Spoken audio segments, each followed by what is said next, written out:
നമ്മളുപോലും അറിയാതെ ഓരോ നിമിഷവും നമ്മുടെ ശരീരത്തിനുള്ളിൽ ഒരു വലിയ സർക്കസ് നടക്കുന്നുണ്ട്.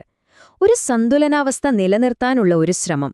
പുറത്തെ ലോകം എത്രയൊക്കെ മാറിയാലും നമ്മുടെ ഉള്ളിലെ ഈ ലോകം എങ്ങനെയാണ് എപ്പോഴും സ്റ്റേബിളായി നിൽക്കുന്നത്?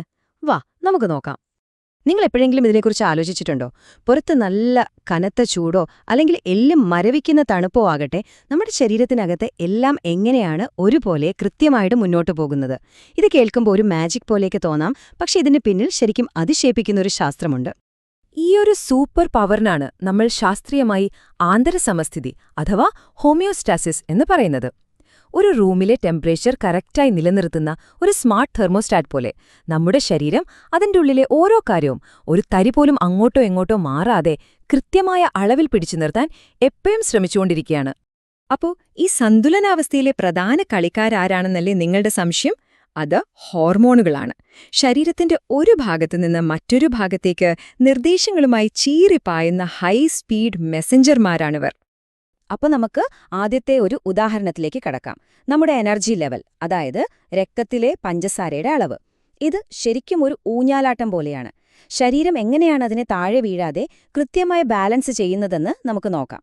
ഈ ചിത്രം ഒന്ന് ശ്രദ്ധിച്ചു നോക്കിക്കേ. നമ്മൾ ഭക്ഷണം കഴിക്കുമ്പോൾ രക്തത്തിലെ പഞ്ചസാരയുടെ അളവ് കൂടുമല്ലോ.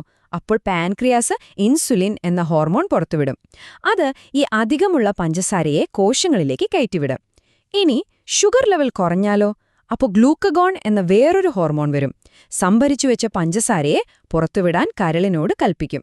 ഇതൊരു നിർത്താതെയുള്ളൊരു പ്രോസസ്സാണ്. നമ്മുടെ എനർജി ലെവൽ എപ്പോഴും കറക്റ്റായി നിർത്തുന്ന ഒരു ഓട്ടോമാറ്റിക് സിസ്റ്റം. അപ്പോൾ ഇതാണ് ഇതിലെ പ്രധാന കാര്യം. ഇൻസുലിനും ഗ്ലൂക്കഗോണും ഒരു ടീമായിട്ടാണ് പ്രവർത്തിക്കുന്നത്, പക്ഷേ നേരെ വിപരീത ദിശകളിൽ. ഒരാൾ പഞ്ചസാരയുടെ അളവ് കുറയ്ക്കുമ്പോൾ മറ്റൊരാൾ അത് കൂട്ടുന്നു. ഈ ഒരു മനോഹരമായ കൂട്ടുകെട്ടാണ് നമ്മുടെ ശരീരത്തിന് എപ്പോഴും വേണ്ട ഊർജം ഉറപ്പുവരുത്തുന്നത്. പക്ഷേ ഈ ഒരു ബാലൻസ് തെറ്റിയാൽ എന്ത് സംഭവിക്കും? രക്തത്തിലെ ഗ്ലൂക്കോസിന്റെ അളവ് 126 mg/dl മുകളിലായി തുടർന്നാൽ അത് പ്രമേഹം എന്ന രോഗാവസ്ഥയിലേക്ക് നമ്മളെ കൊണ്ടെത്തിക്കും.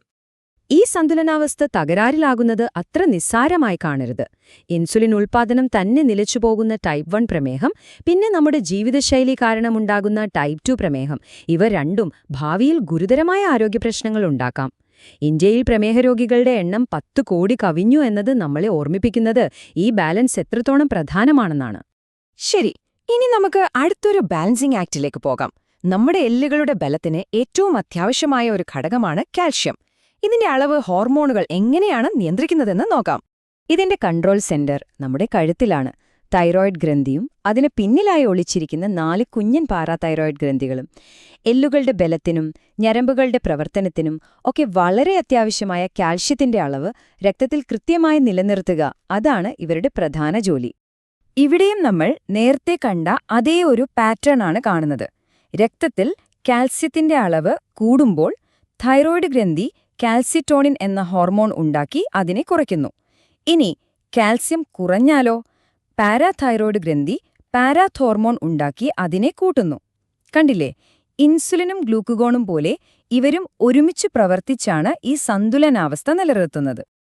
ഇനി ഈ തൈറോയിഡ് ഗ്രന്ഥിയുടെ പ്രവർത്തനം ഒന്ന് താളം തെറ്റിയാൽ എന്ത് സംഭവിക്കുമെന്ന് നോക്കൂ. തൈറോക്സിൻ എന്ന ഹോർമോൺ കൂടിയാൽ ഹൈപ്പർ തൈറോയിഡിസം, അതായത് ശരീരം ഓവർ സ്പീഡിൽ പോകുന്ന പോലെ ആവും. കുറഞ്ഞാലോ? ഹൈപ്പോ തൈറോയിഡിസം, ശരീരം ആകെ മന്ദഗതിയിലാകും, എല്ലാം പതുക്കെ ആവും. ഓരോന്നും നമ്മുടെ ശരീരത്തിന്റെ പ്രവർത്തനത്തെ നേരിട്ട് ബാധിക്കുന്ന കാര്യങ്ങളാണ്. ഇനി നമുക്ക് പെട്ടെന്നുള്ളൊരു സിറ്റുവേഷനിലേക്ക് വരാം. ഒരു അപകടം കൺമുന്നിൽ കാണുമ്പോൾ നമ്മുടെ ശരീരം എങ്ങനെയാണ് ഒരു സെക്കൻഡ് കൊണ്ട് പ്രതികരിക്കാൻ റെഡിയാകുന്നത്? ഇതാണ് നമ്മുടെ ശരീരത്തിലെ ക്രൈസിസ് മാനേജ്മെന്റ് ടീം. വൃക്കയുടെ മുകളിൽ കാണുന്ന ഈ അതിവൃക്കാഗ്രഗ്രന്ഥി. ഒരു അടിയന്തര സാഹചര്യത്തിൽ ശരീരം എന്ത് ചെയ്യണമെന്ന് തീരുമാനിക്കുന്നത് ഇവരാണ്. ഒരു കൺട്രോൾ റൂം പോലെ. ഒരു അപകട സാഹചര്യം വരുമ്പോൾ അതിവൃക്കാഗ്രന്ഥി അഡ്രിനാലിൻ എന്ന ഹോർമോൺ രക്തത്തിലേക്ക് പമ്പ് ചെയ്യും. ആ ഒരൊറ്റ നിമിഷം കൊണ്ട് നിങ്ങളുടെ ഹൃദയമിടിപ്പ് കൂടും, ശ്വാസം വേഗത്തിലാകും, ഓടാനും ചാടാനുമൊക്കെ വേണ്ടി പേശികളിലേക്ക് രക്തം ഇരച്ചു കയറും. ഓടണോ അതോ പോരാടണോ? ആ നിമിഷം എന്ത് വേരുമെങ്കിലും ചെയ്യാൻ ശരീരം പൂർണ്ണ സജ്ജമാകും. ഇതിനെയാണ് നമ്മൾ അഡ്രിനാലിൻ റഷ് എന്ന് പറയുന്നത്. അപ്പോ ഇത്രയും കാര്യങ്ങൾ നമ്മൾ കണ്ടു. പാൻക്രിയാസ്, തൈറോയിഡ്, അതിവൃക്കാഗ്രന്ഥി. പക്ഷെ ഇതിനെയൊക്കെ ആരാണ് കൺട്രോൾ ചെയ്യുന്നത്? ഈ ഒരു വലിയ ഓർക്കസ്ട്രയുടെ കണ്ടക്ടർ ആരാണ്? ഇതൊരു വളരെ പ്രധാനപ്പെട്ട ചോദ്യമാണ് അല്ലേ? ഈ ഗ്രന്ഥികളെല്ലാം അവരവരുടെ ഇഷ്ടത്തിന് പ്രവർത്തിക്കുകയാണോ, അതോ ഇതിന്റെ എല്ലാം മുകളിൽ ഒരു മാസ്റ്റർ കൺട്രോൾ സിസ്റ്റം ഉണ്ടോ? ഉത്തരം നമ്മുടെ തലച്ചോറിൽ തന്നെയാണ്. തലച്ചോറിലെ ഹൈപ്പോതലാമസും അതിന് തൊട്ടു താഴെയുള്ള പ്യൂഷഗ്രന്ഥിയുമാണ് ഈ മുഴുവൻ സിസ്റ്റത്തിന്റെയും തലപ്പത്തിരിക്കുന്നത്. ഇവരാണ് നമ്മുടെ ശരീരത്തിലെ ഈ ഹോർമോൺ ഓർക്കസ്ട്രയെ നിയന്ത്രിക്കുന്ന യഥാർത്ഥ മാസ്റ്റർമാർ. ഈ പ്യൂഷഗ്രന്ഥി ഒരു കമ്പനിയിലെ മാനേജറെ പോലെയാണ്. അതായത് നമ്മൾ നേരത്തെ പരിചയപ്പെട്ട തൈറോയിഡിനും അഡ്രിനൽ ഗ്രന്ഥിക്കുമൊക്കെ എപ്പോ പ്രവർത്തിക്കണം, എന്ത് ചെയ്യണം എന്നുള്ള ഓർഡർ കൊടുക്കുന്നത് ഈ മാനേജറാണ്. അപ്പോൾ എല്ലാം പരസ്പരം ബന്ധപ്പെട്ടാണ് കിടക്കുന്നത്.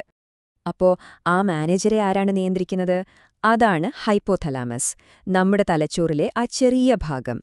അതുകൊണ്ട് നമ്മളിതുവരെ കണ്ട ഈ അത്ഭുതകരമായ സംവിധാനത്തിന്റെ എല്ലാം ഏറ്റവും മുകളിലിരിക്കുന്ന ബോസ് ഹൈപ്പോതലാമസ് ആണ്.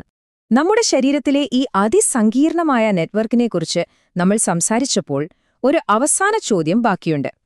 നമ്മുടെ വിശപ്പും ദേഷ്യവും സന്തോഷവും, എന്തിന് നമ്മുടെ ഉറക്കത്തെ വരെ നിയന്ത്രിക്കുന്നത് ഈ ഹോർമോണുകളാണെങ്കിൽ, നമ്മളായിട്ട് ശരിക്കും എന്താണ് നിയന്ത്രിക്കുന്നത്? ശരിക്കും ചിന്തിക്കേണ്ട ഒരു കാര്യമാണതല്ലേ?